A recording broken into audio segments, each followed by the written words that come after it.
আবু সাঈদ খুদরি বলেন, আল্লাহ রাসূলকে প্রশ্ন করা হলো কিয়ামতের ময়দানে আল্লাহর কাছে সবচেয়ে মর্যাদাবান বান্দা কে, এই ব্যাপারটা আপনার কাছে জানতে চাই। আল্লাহ নবী জবাব দিলেন, আয-যাকিরুনাল্লাহা কাসীরান ওয়াজ-যাকিরাত। দুনিয়ার মধ্যে যেই নারী পুরুষরা আল্লাহর জিকিরের মাধ্যমে জিহ্বাটা তরুতাজা রাখে, কিয়ামতের ময়দানে এই নারী পুরুষগুলা আল্লাহর কাছে শ্রেষ্ঠ বান্দা বান্দি হয়ে যায়।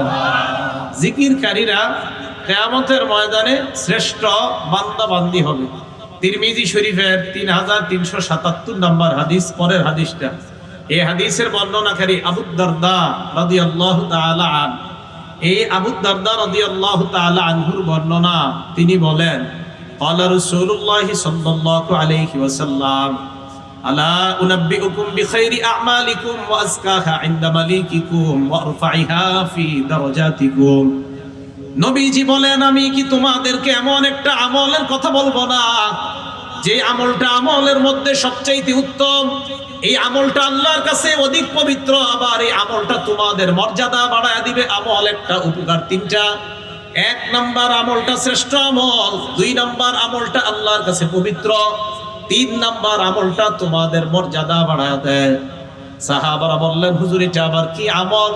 নবীজি বললেন, জিকিরুল্লাহ, আল্লাহর জিকির যত বেশি করবা, এক নাম্বার তোমাদের মর্যাদা প্রতিনিয়ত আল্লাহ পাক রব্বুল আলামিন বাড়িয়ে দিবেন। যারা জিকিরকারী তাদের মর্যাদা আল্লাহ বাড়াবেন, এরা আল্লাহর কাছে পবিত্র বান্দা হবে। যারা জিকিরকারী, এই জিকিরের ইবাদতটা আল্লাহর কাছে শ্রেষ্ঠ ইবাদত। এখন আপনারা আলেমরা ছাড়া অন্যরা যারা আছেন, আপনাদেরকে আমি দুইটা শব্দ শিখাবো, মন দিয়ে শুনবেন। ওয়াজে আসছেন, কিছু শিখেন। প্রথমে একটা শিখবো, এরপরে আরেকটা শিখবো। রেডি তো সবাই?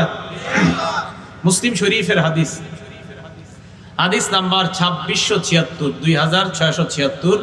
আমাদের মাদ্রাসার যে কপিগুলো আছে, মাদ্রাসায় যে মুসলিম শরীফটা পড়ানো হয়, এটা অনুযায়ী মোট হাদিস সংখ্যা হবে 3033টা। এই হাদিসের বর্ণনাকারী, ঠান্ডা পানি না, নর্মাল পানি না, ফ্রিজের পানি খাইলে তো ঝামেলা। 2676 নাম্বার হাদিস, সমস্যা নেই, আপনার যে কোনো কলের পানি আনেন, সমস্যা নেই।